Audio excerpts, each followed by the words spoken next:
this is a tremendous responsibility and opportunity to distill some of the thoughts of the last 2 days. I'm not going to go through presentation by presentation. I'm going to try and abstract this to what is the soul of annotation. What is annotation really for? Why are we really doing it? Over lunch, Marianne and I talked about publishing and various things. Marianne has come up with the great idea of the scholarly commons, and that is something that we need to treasure and we need to work towards. Annotation is about the scholarly commons. And I came up with the idea that we should not talk about publishing, we should talk about broadcasting.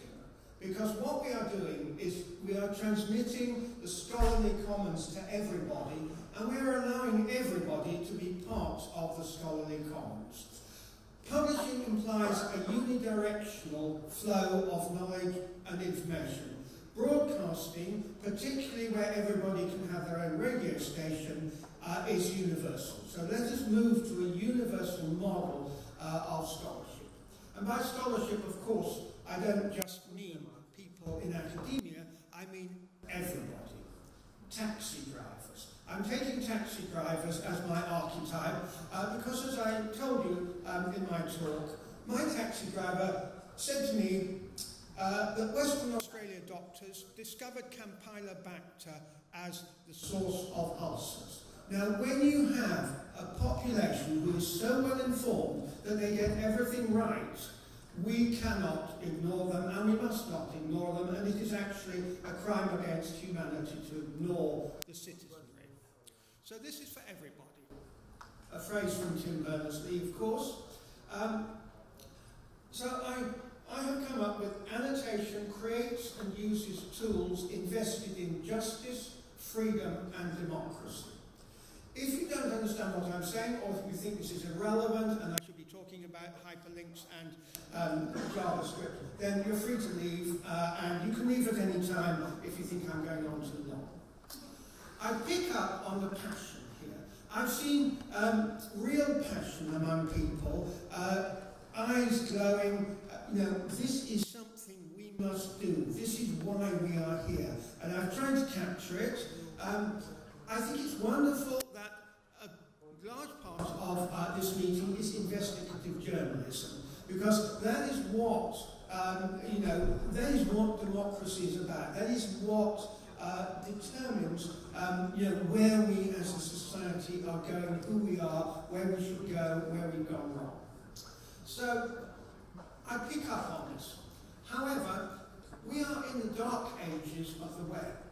That may sound strange, but I was privileged to be in CERN in 1994 when Tim Berners-Lee gave a most wonderful presentation. The slides are lost. I can't find them anywhere, but it transformed my life. I just thought, this is the future of humankind. He talked about the semantic web, and it just all fitted into place just then. This is why we are doing it, because we are in a new age of knowledge. We have power. And in the early web, and I'm going to go over that a bit, it was that. It was freedom, it was excitement, it's exploring things. And we are now in the dark ages of the web. We cannot do what we want to do on the web. There are so many people stopping us doing. So many people whose business model is to deprive us of knowledge. So many people who are policing the web and stopping knowledge flowing around. And we have to challenge that. It won't be easy, but what annotation is about is building the tools of liberation. So, this may sound strange. Everything that you have been discussing here has been thought of and prototyped before. I have not seen anything new. That is not an insult to you. That is because it often takes 20 years for something on the web to take place. SVG, for example, when it came out in '98, I said, this is the killer application of the web. It took 10 years before people realized that, yes, this is what they had to use for graphics, and it wasn't Flash, and it wasn't Microsoft Dot, whatever it was SVG, the www standard for graphics. I mustn't call it a standard, recommendation, right? But you know what I mean. So, Hypertext is not new. Annotation goes back to the 60s. Mining goes back to the early 70s, word frequency and so on. Nothing is new. But there are times when something's time has come, and I believe that annotation's time has come. I've seen a critical mass of people here that I've not seen before, and if you can take that vision out and make it work, then it will work and it will be massive. It's not going to be easy, but it's possible. At the moment, the client is a slave. The client has no freedom, has no independence. The client is a tool to receive the mass pumping of information, of marketing, whatever, from the server to the human. There is no bidirectionality about it. Until we have that bidirectionality, we will not have asserted our freedom. Which is why, when I hear things like read, write, and web, that is one of the key things that we have to be. We have to be looking at the read, write, web. That is not a new phrase, by the way. That was being used 20 years ago. Let us rekindle that. The web has been pwned, right? Somebody said to me, we must destroy the internet. A young person, it didn't make sense to me. We must destroy the internet. And then I think what he meant was, we must destroy the monopoly of the electronic infrastructure which has been set up by Google, Amazon, Facebook, Elsevier, and the rest of them. And so he had never seen what the web actually was about. And we've got to go back and revisit that to get that vision of Tim and the others in 1993, which liberated our thought. So, I've just looked up the quote, Santayana, those who cannot remember the past are doomed to repeat it. I mean, it's in translations, condemned to repeat it or whatever. Churchill worried that the loss of the past would mean the most thoughtless of ages. Every day, headlines and short views. So, I would say to you, take some time to go back and look at the past and find out what people have been thinking for the last 20 years so that you can build it into your thinking and your values. And also, don't repeat, some of the technical aspects. Hyperlinks were worked out 25 years ago. I was a little, I didn't want to see people redesigning what a hyperlink was, that sort of thing. Certainly not on the fly. So, a bit of history. Try and go back 25 years. Some of you can't, but we had hypermedia, we had hypertext, we had TEI, we had something called Hyper-G. Anyone remember Hyper-G?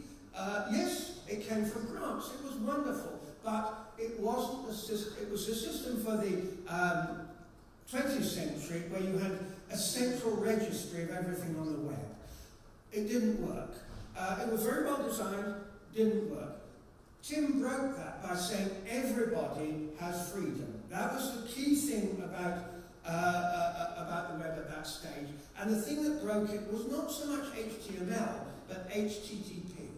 Because what HTTP and HTTP did, what happened was that when I found out about this, and again, I was in the industry then, I was working in a small revolutionary group within Glaxo, called the Open Systems Group, and we were doing things that we shouldn't be doing. So when we were doing IBM, we were doing VAX. When they were doing VAX, we were doing Unix, and so forth. We were exploring the future. And we discovered Mosaic. Mosaic changed my life. I've written a book about it. I couldn't get it published because the publisher didn't collaborate. I will now republish that book because it gives us a view of the 1990s and the freedom of the web. HTTPD was something you could set up on any machine because it was done for 3 different operating systems. There's Unix, Macs, and Windows, right? HTTP ran on all those systems, so you could install your own broadcast in '94 we set up, a blog, a web pages, and went out. And in '94, which I think is the springtime of the web, there was, you knew everybody. There were perhaps 200 or 300, maybe 500 sites. Every day you get 2 or 3 more sites. You say, the Free University of Berlin has got a site. The National Academy of somewhere has got a site. You knew them all. When you looked at your server logs, you could see who was reading your pages. I actually didn't feel very happy about that. I thought, I must be snooping on these people and so on. I was very innocent. I probably still am. But there was also the idea of communities. So one of the things that was very strong over the 1980s was Usenet. Usenet created communities who explored all sorts of social values, political values, and so on. And perhaps one of the most compelling was Lambda-Moo, which was a virtual environment run by Pavel Curtis, who now works with Microsoft, and he set up this Moo, and one of the key things which links on to what was said yesterday afternoon was called a rape in cyberspace. Has anyone read A Rape in Cyberspace? Good. So, read it. It's on Wikipedia. Everything that I say is on Wikipedia, and should be, because that's the fountain of truth against the Dark Age. Right? So, what happened was it was a virtual environment, and I was part of it. I wasn't there at the rape, but I missed it by a day. But what happened is you could build your own characters, you could do whatever you like, anything went. And so then there was this person who decided that he, and I think it is a he, well documented, went out and virtually raped women in this environment. And that caused a huge furore. And it's one of the central things in how do we behave as a virtual community. Because although we're met here today, what we're talking about is a virtual community. How do we interact on the electronic medium? What are our values? And so forth. They should not be the same values as we have encoded in our human laws at the moment. They should be experimentation with different ways of doing things. The virtual environment is a great way of experimenting. You look at Wikipedia or Wikimedia and you see different ways of organising things. They're not necessarily better, but they are different, and we have transparency, and we can work out whether they are good or not. So, HTTPD is a broadcasting system. Annotation is a broadcasting system.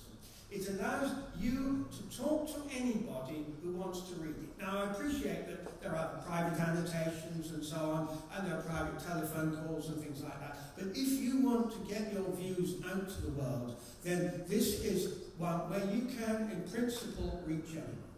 It's the challenge of the annotation community to make it as easy as possible to reach people, because that is one of your major, I shouldn't say one of our major challenges is how do we actually reach people? We must do more than play in our own backyard. So in '94, the web was a community. It really was a community. So I was canvassing views, and somebody, I won't identify them, said Mauritania, that's not the name of the country, is a small EU country. We can't do anything about Google. They've got 100 or 1,000 people creating a knowledge graph, and what can we do in Mauritania? People aren't interested in local European languages and things of that sort. And my view is, yes, you can. You have to fight this, because if you don't, you will become a digital slave for the rest of the foreseeable future. Can we fight against oppression? And the answer is yes. In the EU, in 2005, I remember listening to Richard Stallman give an absolutely fantastic talk about software patents. He was an American, but he came over and he said, this is what you have to do in the European Parliament, the European Commission, to kill software patents. And 60,000 people signed a petition in 2005, and as a result, software patents were effectively installed in the UK, in the EU. So you can do it, we can do it, but you have to fight for it. We are not going to get anything by hoping the future will come to us. We have to fight for the future. So I'm here in the hallowed hall of Microsoft. In 98, Microsoft was probably the most hated company on the planet. It published something called the Halloween document, or rather it didn't, it was leaked.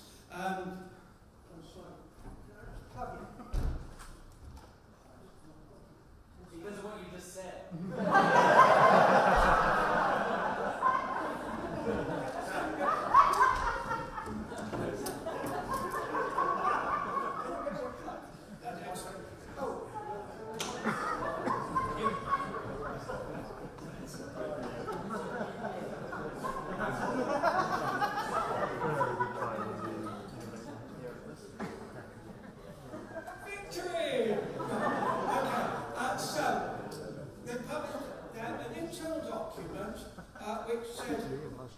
Open source can be stopped by extending these protocols and developing new protocols and decommoditizing protocols and application, which was nicknamed Embrace, Extend, Extinguish, or Exterminate, right?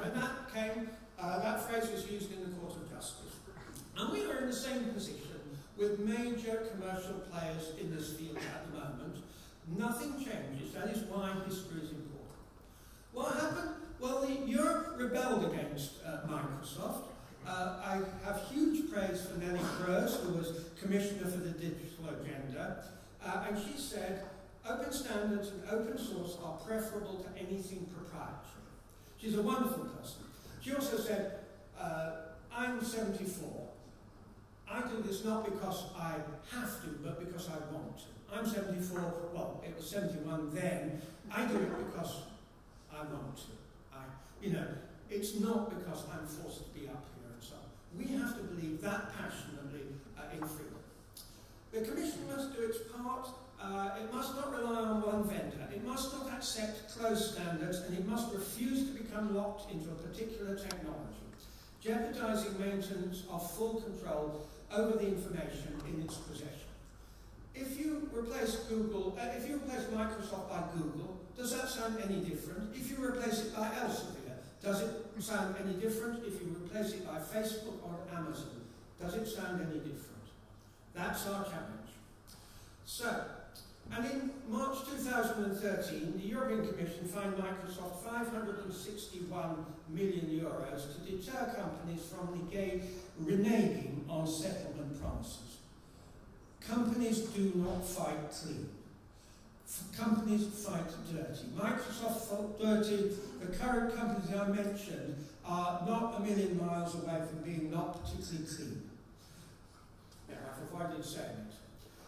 In 2000, there was the emergence of the blogosphere. The blogosphere was a wonderful emergence of passion, of commitment to change the world. And I've been looking up a little bit of the history. I started blogging in 2006, and I saw mainly science blogs, but the science blogs were absolutely incredible taken as a whole. They covered every aspect. They were science journalism during the 2000s. There were blogs for genetic modification, for evolution. P.Z. Myers was a wonderful blog on the problems of creationism and so on. There were people who detailed what went on in the laboratories. The chemists would regularly pseudo-annotate the American Chemical Society, Angevin Chemie, Tetrahedron, journals like that, and show that the science was flawed and in some cases rubbish. Now this was, if you like, a remote annotation. It all went on the blogosphere, right? But it was annotating these journals. The problem was that when you read those journals, you didn't know that it had already been trashed.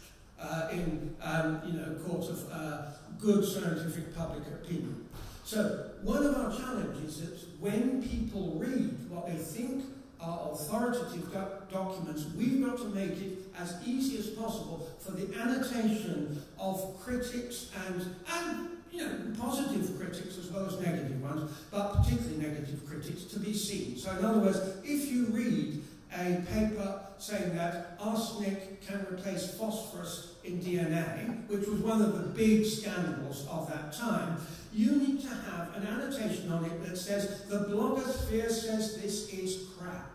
And here are the top scientists who said this is crap. That's a very difficult challenge for annotation, but we have actually got to get annotation into everybody's client. The client has to have power, and that is you have the right to know what other people are saying about the document you are reading. If we can solve that challenge, we will change the world. Okay, so I've said, and I call that a publisher-independent commentary.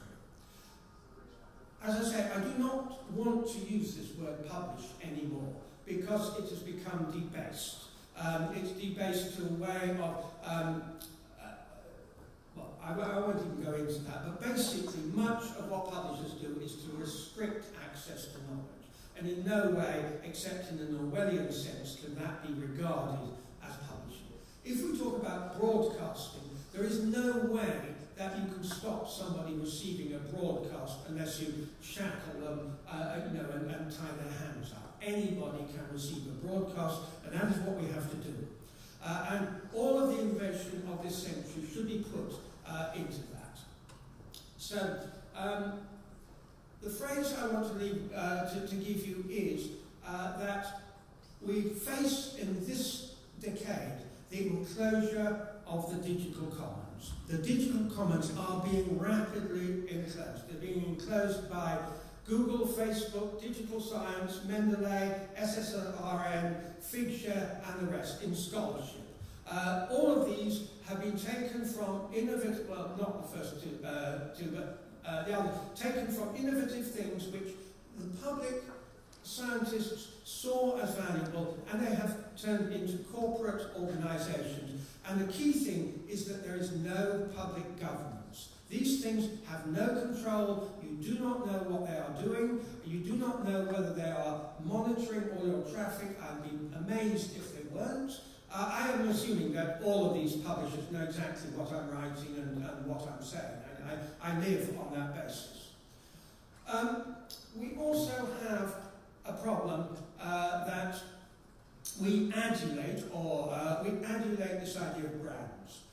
Somebody said to me, kill the brands. That is a good motto. Can we come up with a method of making sure that branding publication is no longer relevant to our set of values? Let us create a set of values which actually matter to people in Texas, not people who are running universities. So we have to build morality and justice into our tools. I write what I call liberation software. The purpose of much of what I write is not to get glory, to win prizes, whatever, but actually to liberate information and knowledge for humanity. And I suggest the following phrase. All of this, by the way, is on the pad. Building annotation is building a knowledge community to change the world. We are a community, we are managing knowledge, and our mission for many of us is actually to build a better world with it. So, in the last minute, what are the problems we're going to face? One problem is too little critical mass.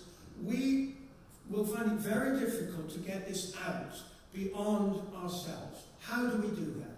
If we were able to get it into a browser, in some way or other, either directly or by stealth, that when you ran a browser, you turned on annotation here, then we would be a long way down the line. There's also a problem of too much critical mass. If we grow so that we are a microcosm of everything in society, and we had a wonderful session yesterday about the problems of all of the dysfunctional aspects of the world coming into annotation.